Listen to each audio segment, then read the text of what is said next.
Hello and welcome to a very special channel, Awake from the Slumber. A channel like no other, a channel that says it is as it is. A channel that equips you with biblical facts. My name is Robert Onsando. Today I would want us to navigate through the book of Daniel 8. And this is due to public demand. I presented the same presentation like a few weeks ago. And a lot of my viewers have requested that I do it again. And whom am I? I have to listen to my viewers. And that is the reason why I'm coming up with the same presentation, but maybe a different approach unto this. And we're going to deal with, as much as we're talking about, my major focus is in Daniel 8. We're also going to make a lot of reference from Daniel 7 and Daniel 2. But to be more specific, we're going to talk about the little horn in Daniel 8 and Daniel 7. Whether they are the same. The little horn in Daniel 7 and Daniel 8, are they the same? That is the question, or the puzzle that we would want to unpuzzle. And the moment we unpuzzle that, we are good to go. So as we navigate through this, I would want us to be very keen this time, and as I go through or take you through this Daniel 8, come with a clean slate, because there has been a lot of misinterpretation about the book. But again, it's simply because some of the organizations are made up out of, or came up to be, because of Daniel 8, especially 14, or the confusion between the little horn in Daniel 7 and 8. So for that reason, they would not want to do away with the belief that they have. Because the moment you do away with that belief, then their house will crumple and it will be no more. So they have to find a way of fighting to ensure that they retain the same belief system, as much as we know it is not biblical. And that's, I want to point out to you today, that what they believe in is completely wrong. And the 1 year principle that they've been applying is completely wrong. The 2,300 evenings and mornings, the way they put it is completely wrong. And that is the reason why I would want us to navigate with you through. If you find that you have a better way of explaining that, please don't hesitate. Come up. Let's help one another understand the Bible much better. This may not be a salvation matter, but it is important to know the truth and share the truth. That is the reason. So my main topic is 1844 and investigative judgment put on the lens. I've decided to put on the lens and magnify this so that we can all understand. Maybe they're very minute. They're you can't see using your naked eyes, but that's why I would want to open up. Maybe you can put some salve in your eyes so that you can even see further and understand this. But I would wish that we walk along with you with a very sober mind, because I know most of us suffer from what we call cognitive dissonance. What I was taught, and I think that is the truth, then I even start becoming rough, and irritated when I hear somebody else sharing the same thing, instead of trying to help one another. So I'm gonna start reading Daniel 8 from verse 1 to verse 14 slowly. And this is what it says. In the 3rd year of the reign of King Belshazzar, a vision appeared unto me, that was Daniel, even unto me, Daniel. After that, which appeared unto me at the fast. And I saw in a vision, and it came to pass, when I saw, that I was at Shushan, in the palace, which is in the province of Elam. And I saw in a vision, and I was by the river Ulai. Verse 3. Then I lifted up mine eyes, and saw, and behold, there stood before the river a ram, which had 2 horns, and two horns, and the 2 horns were high, but one was higher than the other, and the higher came up last. Verse 4. I saw the ram pushing westward and northward and southward, so that no beasts might stand before him. Neither was there any that could deliver out of his hand. But he did according to his will and became great. And I saw, as I was considering, behold, an he-goat came from the west on the face of the whole earth, and touched not the ground. And the goat had a notable horn between his eyes. Verse 6.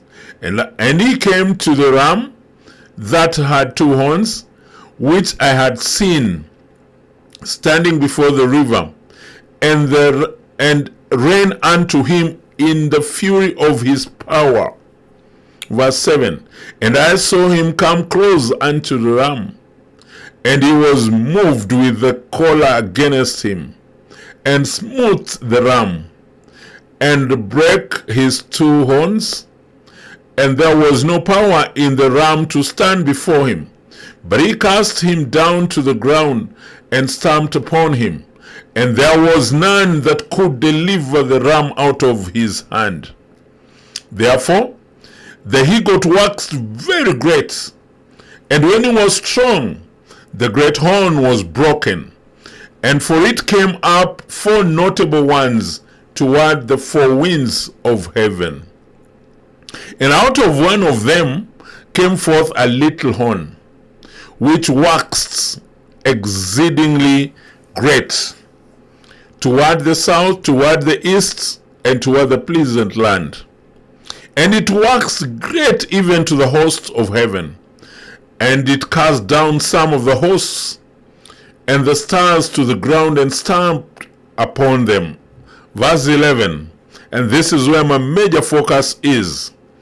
Yeah, he magnified himself, that is the little horn that came from the four, magnified himself even to the Prince of hosts, and by him the daily sacrifice was taken away, and the place of his sanctuary was cast down. And an host was given him against the daily sacrifice by reason of transgression. And it cast down the truth to the ground, and it practiced and prospered. Verse 13. Then I heard one saint speaking, and another saint said unto that certain saint which spake, How long shall be the vision concerning the daily sacrifice, and the transgression of desolation, to give both the sanctuary and the host to be trodden underfoot? And he said unto me, Unto 2,300 evenings and mornings or days, then shall the sanctuary be cleansed. Now, that is 14. It's very clear. We only have, in Daniel 8, we have two animals, or two animals. This is elaborated downwards. But I want you to look at the first animal. This first animal is the ram. This ram has two horns. One came first, the other one came later. Then there came a he-goat with one conspicuous horn between the eyes that was moving with a lot of speed. His legs were not even touching the ground. It was like he was flying. Those are the two main animals that are spoken about in the book of Daniel 8. Now, in verse 8:20, chapter 8, 21 and 22, the ram which thou sawest have two horns are the kings of Media and Persia. That is the explanation Daniel is getting. The ram that thou sawest having two horns are the kings of Media and Persia. And the rough goat, or the he-goat, is the king of Greece. And the kingdom of Greece, and the great horn that is between the eyes is the first king. Is the first king. That is, the Bible explains itself. The Bible does not hide anything. If you want to understand the Bible, you'll get all the answers right in the Bible. So Daniel saw a vision. And the vision that Daniel saw was of one animal, that is the ram with 2 horns, which is equated to the kingdom of Medo-Persia. Medo-Persia was ruled by Darius and Cyrus, and this was after King Nebuchadnezzar. After Nebuchadnezzar, or Babylon, the other kingdom that ruled the world was Medo-Persia. Then after Medo-Persia, we find a ram, not a ram, a he-goat, that came swiftly with a horn in between. And this one is Greece. Greece, and the king of Greece, the horn is the first king of Greece, was Alexander the Great. Alexander the Great is a very interesting king because he was one of the youngest kings and he died very young. He fought all his wars and was like he didn't have any other war to fight. He went into drinking and he died out of pneumonia at a very, very tender age. He did not have somebody to take up his rulership. And his father was called Philip. Philip was a rich man, and he took Alexander the Great to be taught by Aristotle, one of the great philosophers. So Alexander the Great was taught by Aristotle. So he was very swift. He would move very fast. He conquered all the surrounding kingdoms. He did not have anything else to do. He did not have somebody to take up his rulership. What happened next is this in verse, as we saw in verse 8, and this is what I want us to read. Therefore the he-goat waxed very great. We saw that he waxed very great. That is, he was moving fast. And when he was strong enough, very powerful, the great horn was broken. The great horn was broken. And I told you because he did not have somebody to take over. And for it came up 4 notable ones. After this one breaking, there came up 4 notable ones toward the 4 winds of heaven. What does that mean? When Alexander the Great died and did not have anybody else to take over the kingship of Greece, he called his friends, the 4 generals or captains, and divided the kingdom of Greece into 4.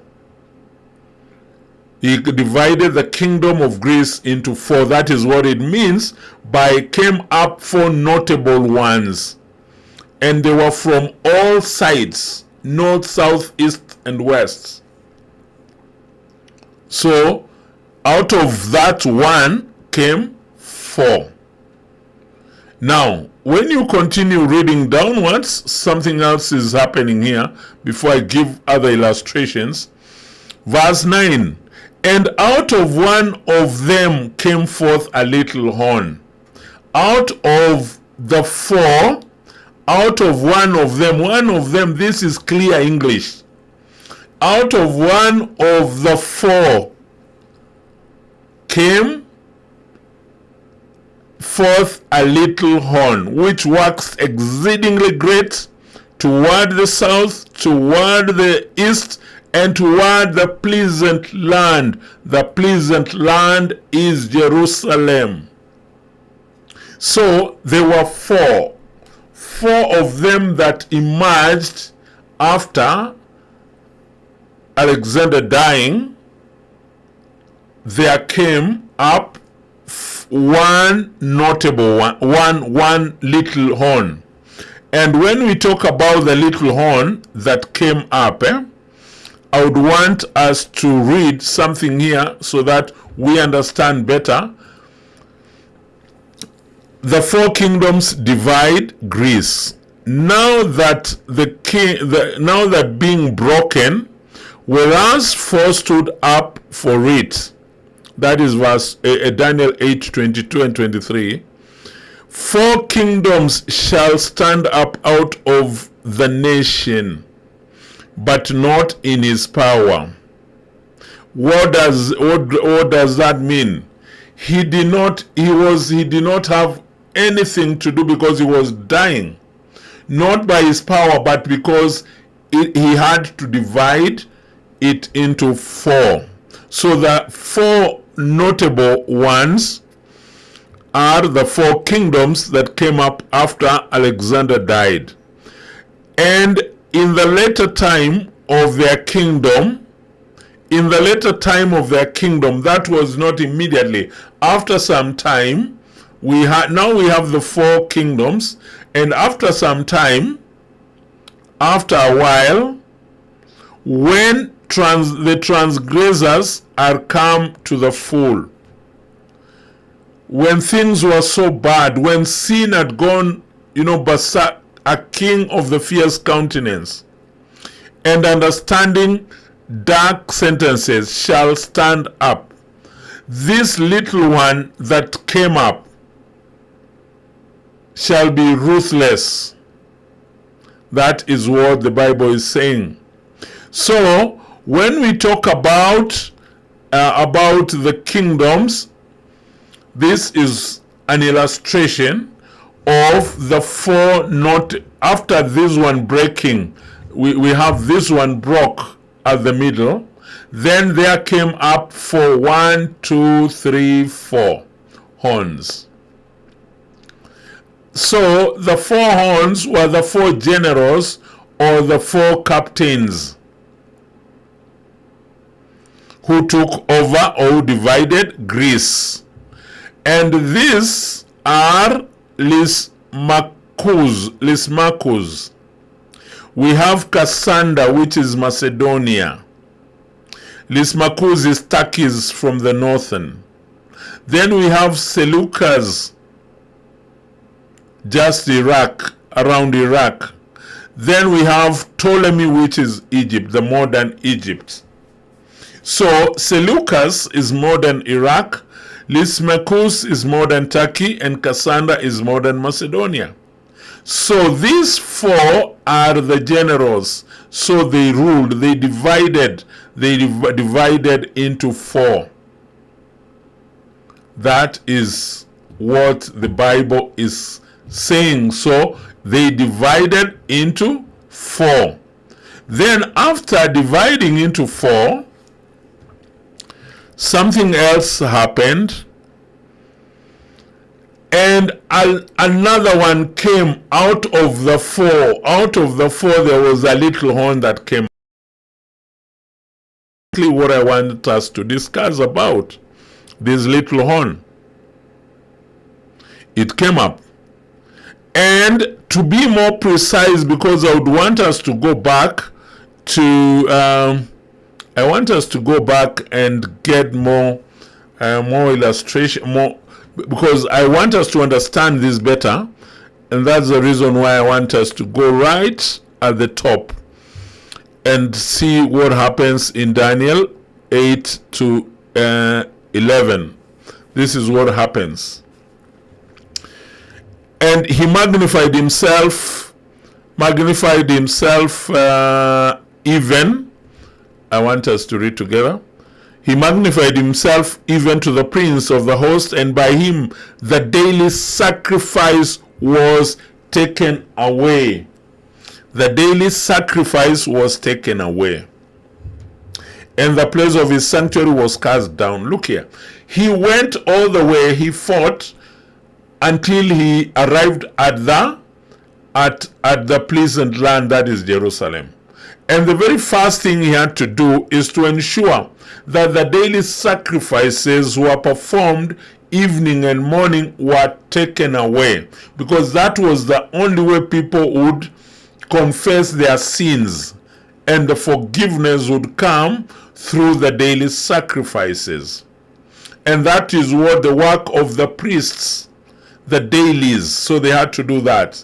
And what he wanted to ensure is there is no more forgiveness. There is nothing like that that's going on. So he made sure that there are no daily sacrifices, and the place of the sanctuary was cast down. I'll tell you why the place of sanctuary and how it was cast down. Then it continues, and an host was given him against the daily sacrifice by reason of transgression, and cast down the truth to the ground. It practiced and prospered. Verse 13 is very key. Then I heard one saint speaking, and another saint said unto that certain saint which spake, How long shall be the vision concerning the daily sacrifice? How long shall the vision be the vision concerning the daily sacrifice and transgression of desolation, to give both the sanctuary and to the host to be trodden underfoot? So the point of focus here is taking away the daily sacrifice. They've already been taken away. After taking away the daily sacrifice, then the question comes, for how long will that take? How long will it be? How long are we going to miss the daily sacrifice? Then the verse 14 said, and he said unto me, unto 2,300 days, then the sanctuary shall be cleansed. 2,300 days, then the sanctuary shall be cleansed.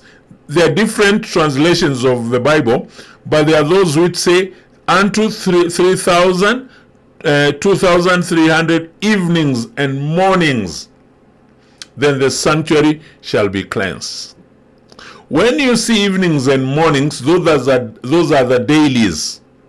They used to do the dailies, the sacrifices, morning and evening. So with that in mind, what we are going to lose are 2,300 sacrifices, the dailies. How do I know that? If you go to the book of, I would want us to confirm the evenings and mornings from verse 26. Daniel 8:26 says, and the vision of the evening and morning which was told is true, and the vision of morning and evening. So which vision are we talking about here? Because we are seeing here something like and the vision. And back up here, what the Bible is saying in verse 14, verse 13, the question that is being asked is this. And this is what I want you to take note of. Then I heard one saint speaking, and another saint said unto that certain saint which spake, how long shall be the vision concerning the daily sacrifice? The vision concerning the daily sacrifice. Then it goes down and says unto 2,300 evenings and mornings or days. So the confirmation, the vision that we are talking about here, is in verse 26, is a clarification that this is what was being spoken of was true.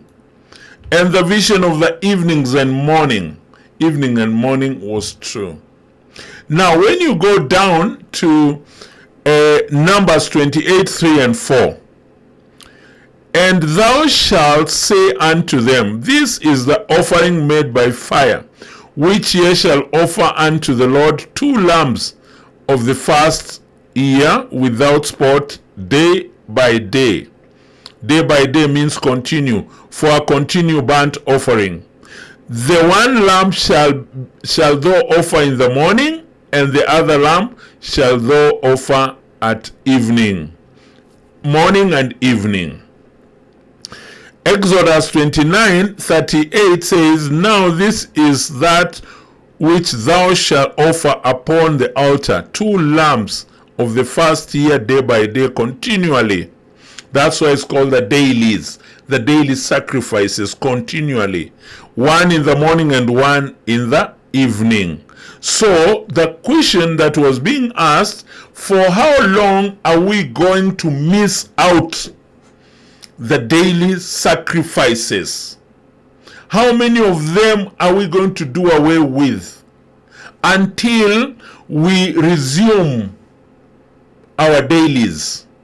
That's the answer. The answer that he got is in Daniel 8:14. Unto 2,300 evenings and mornings. Those are the dailies, the daily sacrifices. And the desolation, these are the offerings. We used to have the burnt offerings and the burnt offerings and the sacrifices that were done at the altar. Why? How come this would not continue? The reason why they did not do it is simply because the temple was deconsecrated. Was what would we want to say? It was defiled. How was it defiled? 1, according to the Jews, anybody who is not circumcised was not supposed to enter the sanctuary. Their thinking was such a person would defile the sanctuary. That's number 1. And the ones, Antiochus Epiphanes, having come from the lineage of Greeks, was not, they don't circumcise, they were not circumcised, so they were not supposed to go in. And if you read history, has it that he even stopped Antiochus, actually is Antiochus Epiphanes, who raised himself and wanted to be at the position of God. Entered inside there, defiled, took over the sacred items, what was being used. He defiled everything. He actually slaughtered a swine or a pig. So everything was defiled. They killed a lot of Jews. And there was no more daily sacrifice for a given period. Not until later, when John Maccabees, during the Maccabean revolt or revolution, that's when they again reconsecrated the sanctuary, and the resumption, they resumed the normal daily sacrifices. History has it. Go and read the Maccabean revolts.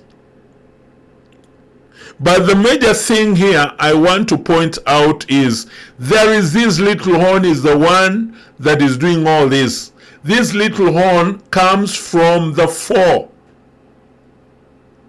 The 4, that is Greece, was divided into 4. Cassander, Lysimachus, Seleucus, and Ptolemy. Because Alexander the Great died at a very tender age, he did not have somebody to take over his rulership. So he called them and gave it divided. And out of one of the 4 came a little horn. It's clear. When was this? This was during the Greece Empire.